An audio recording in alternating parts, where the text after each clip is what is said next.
Okay, I'm here on this beautiful Saturday morning, just trying to give an example of a cold weather start. Unfortunately, it's a balmy 5 degrees here, so it's not as cold as we were hoping for, but I hope you can tell that these footprints are from yesterday. I'm driving the machine up there. Okay. Difference in footprints anyhow. All right, so here we go. Walk up to the machine. I'm gonna video the dash, what the grid heater should do when it's cold, and the results of trying to start it 5 degrees.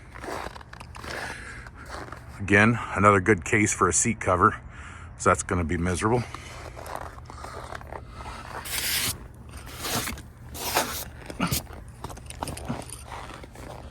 Okay.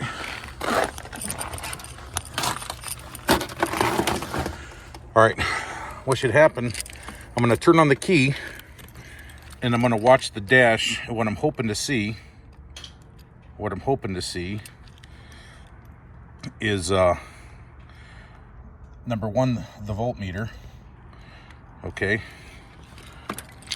to see what the battery voltage is before I start it, before I get going too far. Yeah, it is a little chilly in the fingers when you grab that snow. So pay attention to the voltmeter.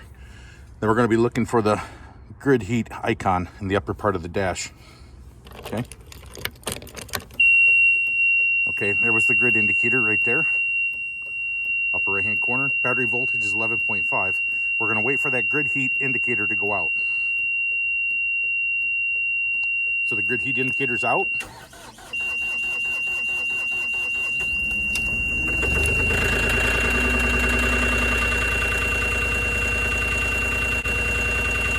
Engine starts right up.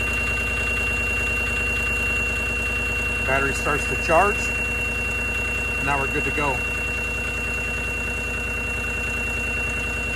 Engine temperature is actually 14 degrees, even though the ambient is 6 degrees.